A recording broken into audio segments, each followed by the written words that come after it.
13h21. Elle est professeure en biochimie, dirige aussi le laboratoire de recherche au CHUM. Avec nous, Dr Nathalie Granvaux. Bon après-midi, Mme Granvaux. Merci d'être avec nous à LCN. Il y a un petit moment qu'on n'a pas échangé, vous et moi, sur le portrait de la situation. Il y a quand même 70 décès de plus encore aujourd'hui, un peu plus de 600 cas additionnels, 614 pour être exact. Comment vous estimez les paramètres actuels de l'évolution de la pandémie en ce moment, Dr Granvaux? Ben c'est vrai, vous avez raison. Je pense que ça fait une dizaine de jours. Puis on était à peu près, la dernière fois qu'on en a parlé, on était à peu près à 80 cas déclarés par jour. Et là, on est à 70. Mais ce qui a changé, en fait, puis que j'ai trouvé un petit peu perturbant au début, c'est le changement de façon d'annoncer les chiffres. Donc, on nous annonce les chiffres déclarés, puis en même temps, on a les chiffres, en fait, par Santé Québec qui sont publiés, qui sont les chiffres par jour de décès, en fait, en fonction de la date du décès.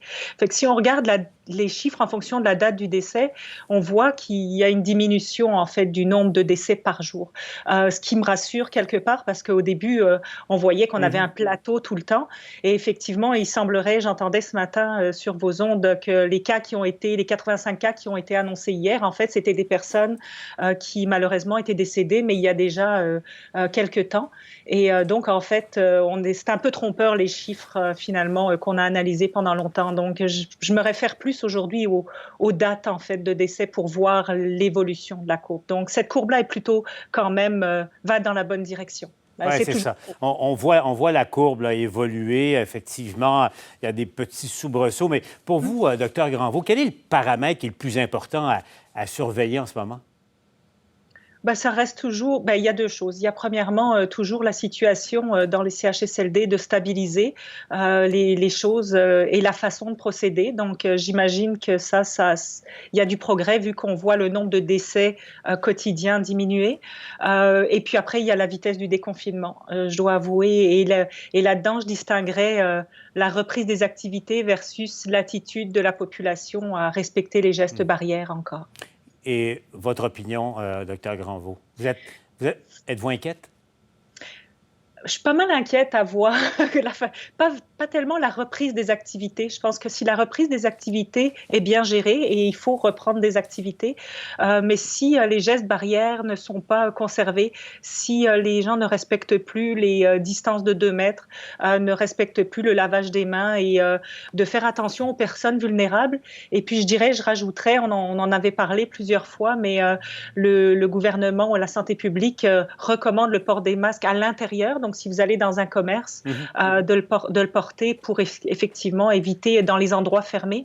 Moi, je ne sors qu'une seule fois par jour, donc je le vois très peu, mais le peu que je vois, je vois pas beaucoup de gens porter des masques à l'intérieur. À l'extérieur, je pense que c'est correct si on respecte la distance de 2 mètres, Okay. mais...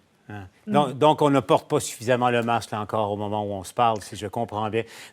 Docteur Granvaux, la fameuse deuxième vague et l'approche qu'on devrait avoir, il y a des spécialistes, il y a des médecins, encore hier sur nos ondes, qui disaient, au fond, là, au lieu de reconfiner comme on l'a et mettre le Québec sur pause totalement, on devrait prendre davantage l'approche, peut-être s'inspirer un peu de la Suède et de dire protégeons la clientèle à risque et les personnes âgées et les gens qui ont des comorbidités et ne faisons pas l'erreur une deuxième fois de mater l'économie comme on le fait. Qu'est-ce que vous pensez de cette idée-là, de cette approche-là? C'est certain. Je pense qu'on a appris beaucoup de choses sur qui étaient les personnes vulnérables et qui avaient des risques de se retrouver hospitalisées, même si le risque n'est pas nul dans les personnes plus jeunes et sans comorbidité. Là, il faut pas l'oublier. Mais c'est sûr qu'il faut repartir, je pense, dans l'optique de prévenir plutôt que de guérir. Dans le sens où on peut prendre des mesures, justement la distanciation, tout le retour au travail, avec garder le télétravail, avec garder des distances entre les gens, les commerces. Le commerce ne va pas se faire de la même façon. Donc, si on peut faire en sorte qu'on ait moins de gens exposés, tout en n'arrêtant pas l'économie, je pense que c'est vers là qu'il faut s'en aller absolument. Donc, cette école de pensée commence à cheminer de plus en plus. Hein. Docteur Granvaux, c'est toujours un plaisir. Merci d'avoir pris du temps pour être avec nous à LCN. Merci à vous. Bonne journée.